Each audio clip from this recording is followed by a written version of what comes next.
Hi friends, आज हम लोग पॉलिनोमियल की बेसिक्स पढ़ेंगे। बेसिक्स पॉलिनोमियल एनसीईआरटी का पूरा सलूशन कराएंगे। तो सलूशन कराने से पहले हम कुछ बेसिक चीज़ें जैसे कि जोड़ घटाने गुणे भाग, उम्मीद है कि आपको आता होगा, लेकिन फिर भी एक बार थोड़ा सा कॉन्सेप्ट क्लियर कर लेंगे कि जोड़ घटाने गुणे भाग के आखिर क्या रूल्स होते हैं पॉलिनोमियल्स में। तो हम लोग सबसे पहले जो पढ़ेंगे वो जोड़ और घटाना पढ़ेंगे। आखिर वेरिएबल के साथ जोड़ और घटाने क्या होते हैं। तो जोड़ घटाना करने से पहले हमारे कुछ रूल्स होते हैं। तो जो रूल्स होते हैं, सबसे पहला तो ये रूल्स है कि जो वेरिएबल है वो समान होना चाहिए, समान वेरिएबल होना चाहिए, और जो उसकी घात है वो भी समान होनी चाहिए। कहने का मतलब सेम वेरिएबल और सेम पावर होनी चाहिए किसी भी वेरिएबल्स की, तभी वो आपस में ऐड हो सकती हैं या आपस में सब्ट्रैक्ट हो सकती हैं। नहीं तो वो आपस में ना तो ऐड होंगी और ना ही सब्ट्रैक्ट होंगी। तो आइए देखते हैं कैसे। जैसे कहने का मतलब अगर ये x है तो ये x तो है, बट अगर ये प्लस में हम x स्क्वायर करते हैं तो यहाँ पर वेरिएबल तो समान है, यानी ये x है और यहाँ भी x है, लेकिन यहाँ पर घात समान नहीं है। तो जब घात समान नहीं है तो इसको कभी भी हम जोड़ नहीं सकते हैं। इसका लास्ट सलूशन अर्थात अंतिम हल ही यही होगा। और जैसे अगर हम बात करें यहाँ पे x प्लस वाई की, तो ये आपस में वेरिएबल तो हैं, वेरिएबल समान नहीं है, लेकिन घात तो दोनों की एक ही एक है। तो यहाँ पर घात दोनों की समान है लेकिन वेरिएबल समान नहीं है। इस तरीके से ये भी इसका अंतिम हल यही होगा, ये आपस में कभी जुड़ नहीं सकता है। तो अब हम लोग देखते हैं कैसे। जैसे कि अब आते हैं समान वेरिएबल और समान घात ले लेते हैं कुछ जोड़ने के लिए। जैसे अगर हम कहें x प्लस एक्स क्या होगा, तो जब बात करते हैं x प्लस एक्स की, तो x का मतलब जब भी हम लोग वेरिएबल को जोड़ेंगे तो बच्चे इसमें कंफ्यूज रहते हैं कि x प्लस एक्स 2x होगा या फिर x स्क्वायर होगा। तो इसमें जोड़ घटाने में हम लोग वेरिएबल्स को एक थिंग्स मान लेते हैं। मान लीजिए एक ये जो x है ये x नहीं बल्कि एक मार्कर है। अगर आपके पास एक मार्कर है, यहाँ पर अगर हम कहें आपके पास एक मार्कर है और हम एक मार्कर और दे देते हैं अर्थात दो मार्कर, तो जब दो मार्कर हो जाएंगे तो हम पूछेंगे कि आपके पास कितने मार्कर हैं, तो आप दो नहीं बताएंगे, आप ये बताएंगे कि हमारे पास दो मार्कर हैं। अर्थात आप दो, यहाँ पर x प्लस एक्स दो नहीं बताएंगे, आप ये बताएंगे कि दो x हैं, दो x हैं। इस तरीके से अब अगर बात करें हम x स्क्वायर की, जैसे ही घात बदली तो वस्तु भी चेंज हो जाएगी। कहने का मतलब अगर यहाँ पे x प्लस एक्स है तो ये दोनों कभी मार्कर हो ही नहीं सकते, मतलब एक वस्तु तो हो ही नहीं सकते। अगर ये मार्कर है तो ये पेंसिल हो जाएगी। तो अगर हम पूछे कि अगर आपके पास क्या क्या है, तो आप अलग अलग बताएंगे कि हमारे पास मार्कर है एक और एक पेंसिल है। यानी कहने का मतलब ये बताएंगे कि अगर हम कहें कि इसको जोड़ दो क्या होगा, तो आप यही बताएंगे कि एक्स स्क्वायर और प्लस में x बताएंगे, क्योंकि ये दोनों कभी आपस में जुड़ नहीं सकते हैं। तो आइए इस तरीके से कुछ और कॉन्सेप्ट क्लियर करते हैं। जैसे एक प्रश्न हम लेते हैं और यहाँ पे हम कहें कि ये x स्क्वायर और प्लस में x स्क्वायर और प्लस में 2x है।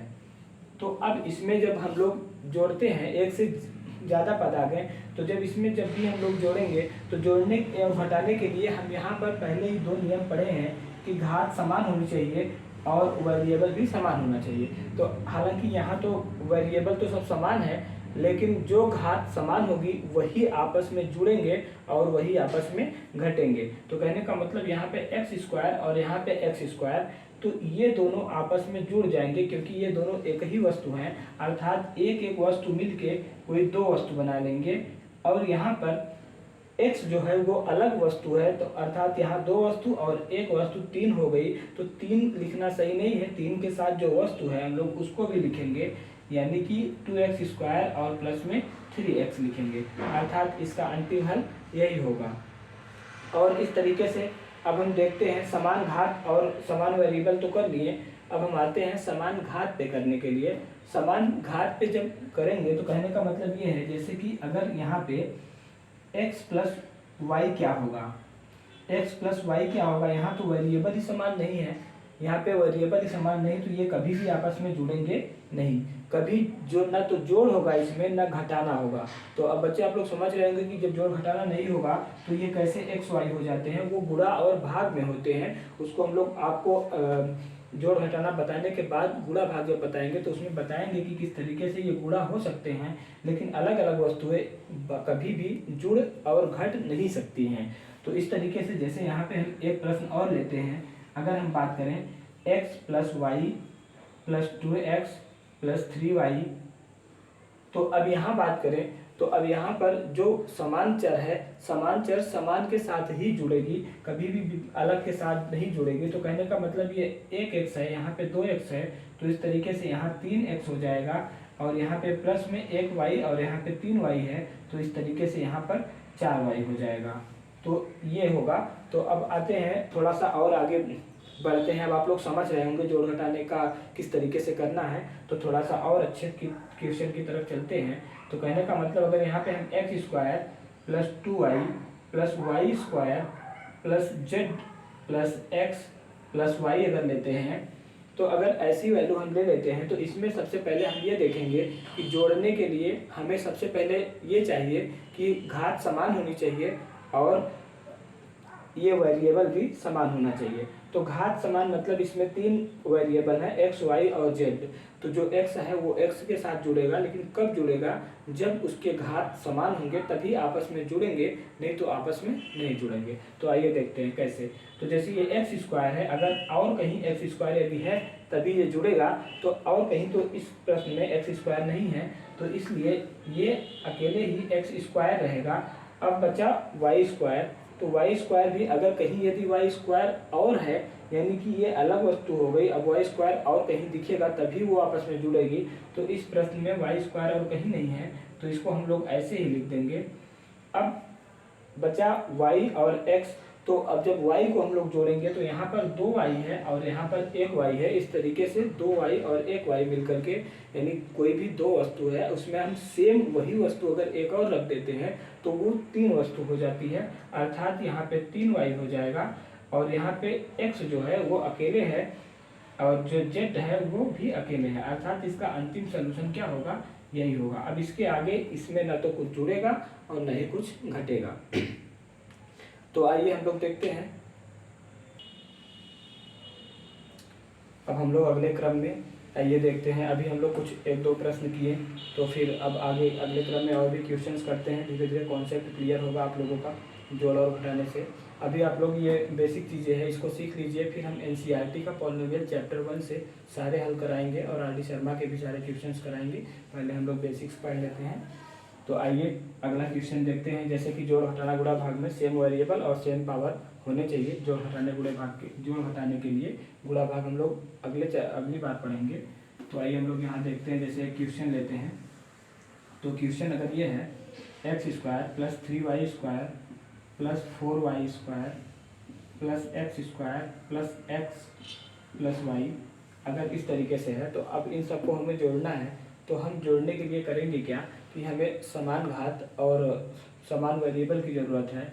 तो अब सबसे पहले देखेंगे x कहाँ है, x यहाँ है और यहाँ है और यहाँ है, लेकिन x 3 जगह तो है, लेकिन यहाँ जो x है इसकी घात 1 है और इसकी घात 2 है, इसकी भी घात 2 है। तो जिसके घात समान होंगे उनको हम एक साथ जोड़ लेंगे। जैसे इसमें अगर बताया कि एक वस्तु है, मान लीजिए अगर ये एक मार्कर है और ये दूसरी मार्कर है, तो एक मार्कर और 2 मार्कर मिल करके यहाँ इस तरीके से 2 मार्कर हो जाएंगे और यहाँ पे प्लस लिखेंगे। अब हम बात करते हैं वाई स्क्वायर की, तो वाई स्क्वायर कहाँ है, यहाँ है, और वाई स्क्वायर यहाँ है और वाई स्क्वायर यहाँ, तो वाई है लेकिन वेरिएबल तो सेम है बट घात सेम नहीं है, इसलिए ये आपस में कभी जुड़ेंगे नहीं।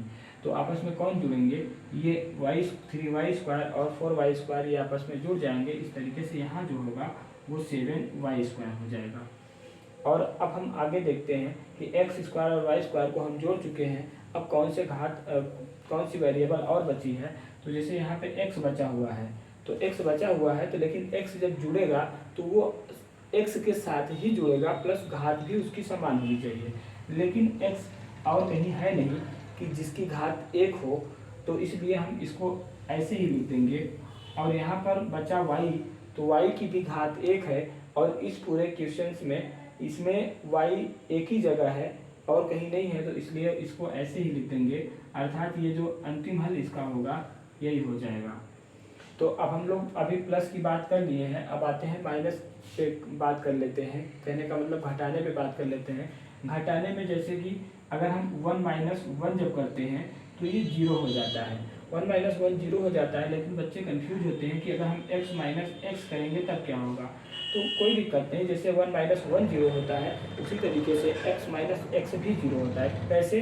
कहने का मतलब ये कि अगर आपके पास एक मार्कर है, अगर वो मार्कर हम आपसे वापस ले लेते हैं, तो अगर एक मार्कर आपके पास है और ये मार्कर मैंने वापस ले लिया आपसे, अर्थात एक आपके पास था, एक मैंने वही वाला मार्कर आपसे वापस ले लिया, तो आपके पास कितने बचेंगे? तो कुछ भी नहीं बचेंगे, 0 बचेंगे। तो इस तरीके से यहाँ भी x माइनस एक्स भी 0 होगा, क्योंकि बच्चे 1 माइनस 1 0 तो कर लेते हैं, लेकिन x माइनस एक्स को 0 नहीं करते हैं, सोचते हैं कि यहाँ x है, ये कैसे 0 हो जाएगा। तो अगर सेम वैल्यू, चाहे वो जो भी हो, चाहे अल्फा हो, न्यूमेरिक हो, कुछ भी वैल्यू है, अगर वो एक बार प्लस में है दूसरी बार माइनस में है, अर्थात किसी भी ऐसा युग्म या नंबर जब अगर वो सेम नंबर सेम युग्म हो और ऋणात्मक हो और एक धनात्मक हो, तो उसका जो योगफल होता है, अर्थात जब घटाएंगे तो वो 0 ही होता है। और जैसे कहने का मतलब और समझते हैं थोड़ा सा। कहने का मतलब अगर ये बुक है, अगर ये आपके पास 4 बुक है, अगर मैं कहूँ कि आप 2 बुक मुझे दे दीजिए, तो 4 बुक है, 2 बुक आप मुझे देंगे, तो आपके पास क्या बचेगा? आपके पास क्या बचेगा? तो ये 4b minus 2b is equal to जो यहाँ बचेगा, आप 4 बुक थी, अगर 2 मुझे दे दिए तो आपके पास 2 ही बचेगा। तो यहाँ पे आप ये करेंगे, केवल 2 नहीं कहेंगे, 2 बुक कहेंगे, क्योंकि बुक कहना बहुत ज़रूरी है। क्योंकि अगर केवल 2 कहेंगे, ये तो नंबर हो गया, तो बात पता ही नहीं चलेगा कि बात किसकी हो रही, वस्तु किसकी हो रही, तो ये बताना बहुत ज़रूरी है। अब जैसे हम लोग जोड़ में ये सीखे थे कि समान घात और समान वेरिएबल होनी चाहिए, वैसे यहाँ भी समान घात और समान वेरिएबल ही आपस में घटेंगे। कैसे? जैसे देखते हैं, जैसे अगर ये 2x² और माइनस x² और माइनस x है, तो ये क्या होगा? ये जो भी होगा, पहले तो जो समान वेरिएबल और समान घात है वो आपस में घटेंगे, तो ये और ये दोनों आपस में घटेंगे, एक प्लस है एक माइनस, तो दोनों आपस में घट जाएंगे। और जो हम लोग चिन्ह लिखते हैं वो ग्रेटर की लिखते हैं, अर्थात जो संख्या बड़ी होगी उसकी जो चिन्ह होगी हम लोग वही लिखेंगे। तो जहाँ कुछ नहीं रहता, यहाँ एक मान लेते हैं कि इसका जो गुणांक होता है, कोफिशिएंट होता है, वो 1 है। तो अगर यहाँ 2 था और ये माइनस में 1 है, तो ये दोनों घट जाते हैं, और घटेंगे तो हम लोग चिन्ह किसका लिखेंगे? चिन्ह हम लोग जो ग्रेटर वैल्यू है, जो बड़ी संख्या है, उसकी लिखेंगे। तो बड़ी संख्या 2 है और 2 प्लस में है, तो इसलिए हम यहाँ पर प्लस x² लिखेंगे। और अब बचा क्या? Minus x। तो माइनस x जो है कभी भी x² के साथ घटेगा नहीं, क्योंकि जैसे ही घात अलग हुई वैसी ही ये वस्तु अलग हो गया। अर्थात अगर ये मार्कर था तो ये पेंसिल हो गया, तो अब पेंसिल में से मार्कर कभी हम घटा नहीं सकते। यानी कहने का मतलब हम ये नहीं कर सकते कि हमारे पास एक पेंसिल थी और एक मार्कर थी और मैंने एक पेंसिल इनको दे दिया। अब अगर आपके पास मार्कर है तो आप पेंसिल नहीं दे पाएंगे, अर्थात ये x² माइनस x होगा। तो कहने का मतलब इसका अंतिम हल यही होगा, ये कभी भी होगा नहीं। तो इसका क्वेश्चन थोड़ा सा और करते हैं, समझते हैं इसको कैसे। जैसे ये लेते हैं 5y² और माइनस में 7x² प्लस में x² और माइनस में 3y² और प्लस में x प्लस में y। तो इस तरीके से लेते हैं। तो अब यहाँ भी जब हम देखेंगे तो जो x² और y² अर्थात समान घात और समान वेरिएबल जो है उनको हम एक साथ करेंगे, उसी के साथ घटाएंगे। और एक जब एक चिन्ह प्लस हो और एक चिन्ह माइनस हो तो वो हमेशा हम लोग घटाते हैं, लेकिन बच्चे कंफ्यूज होते हैं कि हम चिन्ह किसका लिखें। जब हम घटाएंगे तो चिन्ह जो संख्या बड़ी होगी हम उसी की लिखते हैं। तो जैसे अगर ये 5y² है और यहाँ पे 3y² है, तो इन दोनों, ये प्लस में और ये माइनस में, अर्थात इनको घटाना है। अगर हम एक तरफ लिखना चाहें तो आपको समझाने के लिए हम इसको पहले अरेंज कर लेते हैं थोड़ा सा। देखिए, जैसे ये 5y² तो माइनस 3y² और प्लस में y और माइनस 7x² और प्लस में x²। तो इसको हम लोग अरेंज कर लिए हैं, थोड़ा सा इस तरीके से अरेंज कर लिए हैं। तो अभी यहाँ पर थोड़ा सा ये y लिख लिए हैं और 7x² प्लस x² और ये प्लस में x, तो इसको हम लोग अरेंज कर लिए हैं। अर्थात अरेंज करने का मतलब ये कि हम लोग y को एक साथ लिख लिए हैं ताकि आप लोग को कन्फ्यूजन ना हो। तो जैसे अगर ये 5y² ये 3y², अब समान घात और समान वेरिएबल तो ये आपस में घट जाएंगे, और जो हम लोग चिन्ह लिखते हैं वो चिन्ह ग्रेटर की लिखते हैं, अर्थात जो संख्या बड़ी हो तो 5 बड़ा होता है कि 3 बड़ा होता है, तो आप जानते ही हैं कि बड़ी संख्या 5 होती है और 5 का चिन्ह प्लस है, तो ये दोनों 5 में से 3 जाएंगे तो यहाँ पर 2 आएगा और 2y² आएगा, क्योंकि ये वस्तु है उसके साथ लगी है तो वो कभी भी हटेगी नहीं, तो यहाँ 2y² आ गया। अब यहाँ पे बात करते हैं x² की, अगर बात करें तो ये x² और ये x², तो ये -7x² और प्लस x², तो अब ये जो -1 प्लस दोनों घटते हैं, चिन्ह किसकी लिखेंगे? ग्रेटर की। तो अगर यहाँ पे करें दोनों को घटाएं तो 6x² आएगा और चिन्ह क्या लिखेंगे? माइनस में। क्यों माइनस में लिखेंगे? क्योंकि ये जो एक सिंगल x² है ये प्लस में है और जो 7x² है वो माइनस में है, अर्थात वो 1 है और ये 7 है। 7 संख्या जो होती है बड़ी होती है और बड़ी संख्या की चिन्ह माइनस में है, इसलिए यहाँ पर हम -6x² लिखेंगे। और अब 6x² लिख दिए तो अब बचा क्या? x और y। तो जब x और y बचा तो x और y कभी भी आपस में न तो जुड़ेंगे और न ही घटेंगे। अभी केवल जोड़ और घटाने की बात हो रही, गुणा भाग की नहीं, तो ये कभी भी आपस में जुड़ेंगे घटेंगे नहीं, लेकिन इनको हम साथ में लिख सकते हैं कि ये x प्लस y होता है। ठीक है, उम्मीद है कि आप लोग को क्लियर हुआ होगा कॉन्सेप्ट। अगर नहीं हुआ है तो एक दो क्वेश्चन हम और देख लेते हैं। तो इस तरीके से, जैसे कि यहाँ देख लेते हैं कुछ ऐसे क्वेश्चंस, देखिए थोड़ा सा एक दो क्वेश्चन और देखते हैं। जोड़ घटाना आपको यहाँ पर इसमें क्लियर हो जाएगा, उसके बाद गुणा भाग भी क्लियर कराएंगे, फिर आपको पॉलिनोमियल सॉल्व कराएंगे एनसीईआरटी से। देखिए जैसे एक क्वेश्चन और लेते हैं यहाँ पर, अगर यहाँ पे x² plus x minus y² plus 2y² minus 7x², अगर इस तरीके से ले लिए, अब हम लोग जोड़ घटाने एक साथ ले लेते हैं, थोड़ा सा दोनों का कॉन्सेप्ट क्लियर कर देते हैं। तो दोनों जब साथ लेंगे तो ये यहाँ पे x² और यहाँ पे -7x², एक प्लस और एक माइनस, जब एक प्लस हो और एक माइनस हो दोनों को घटाते हैं, जो चिन्ह लिखते हैं वो बड़ी संख्या की लिखते हैं, तो दोनों को जब घटाएंगे तो 6x² आएगा, यानी 7 में से 1 गए 6 हो गए, और जो चिन्ह लिखेंगे वो ग्रेटर की लिखेंगे, तो यानी यहाँ पर -6x² लिखेंगे क्योंकि 7 माइनस में है, और यहाँ पे y² और 2y², एक प्लस और एक माइनस, ये दोनों आपस में घटेंगे और चिन्ह बड़ी संख्या की लिखेंगे, अर्थात ये 1 है ये 2 है तो 2 बड़ी है, तो यहाँ पे प्लस y² लिखेंगे। अब यहाँ पे बचा क्या? प्लस में x बचा हुआ है, तो यही इसका क्या हो जाएगा? फाइनल आंसर हो जाएगा। उम्मीद है कि आप लोग को क्लियर हुआ होगा। तो एक क्वेश्चन और लंबा सा देख लेते हैं, बड़ा सा, तो सब क्लियर हो जाएगा। देखते हैं 7x plus 8y² plus 9m plus 6m minus 12n plus x² plus y² plus 8x plus 19y। तो अब इसको देख लेते हैं। इसमें सबसे पहले ये देखेंगे कि x² कितने हैं। तो जब बात करेंगे x² की, तो x² यहाँ है और इस क्वेश्चन में x² और कहीं भी नहीं है, तो मतलब ये किसी के साथ भी जुड़ेगा नहीं। आप लोग ये गलती मत करिएगा कि x के साथ जुड़ जाएगा, क्योंकि जब घात बराबर होगी, समान होगी, तभी वो जुड़ेगा, नहीं तो नहीं जुड़ेगा। तो इसको हम लोग ऐसे ही लिख लेंगे, यानी ये x² हो गया। अब y² की बात करते हैं। जब y² की बात करेंगे तो यहाँ 8y² और यहाँ y², तो ये दोनों, ये भी प्लस में और ये भी प्लस में, जब दोनों प्लस में है तो हम उनको जोड़ देंगे, अर्थात 8 और 1 9 हो गए, तो यहाँ पर 9y² हो जाएगा। अब x² और y² हो गए। अब हम बात करते हैं x की, तो यहाँ 7x है और इस क्वेश्चन में यहाँ पर 8x है और दोनों प्लस में है, तो दोनों को हम जोड़ देंगे, तो क्या हो जाएगा? 15x हो जाएगा। और अब बात करते हैं y की, तो y इस प्रश्न में केवल एक जगह है, वो 19y, तो यहाँ पे क्या लिखेंगे? 19y, अर्थात ये किसी के साथ भी जुड़ेगा नहीं। अब बात करते हैं ये m है, तो यहाँ 9m और 6m, तो ये दोनों 9m और 6m जो है ये दोनों समान, m समान है, घात भी समान है, तो हम जोड़ देंगे तो अर्थात ये 15m हो जाएगा। और जब n की बात करेंगे तो n भी अकेले है 12, n तो ये किसी के साथ ना जुड़ेगा और ना ही घटेगा, तो ये इसका अंतिम सोल्यूशन हो जाएगा। ठीक है।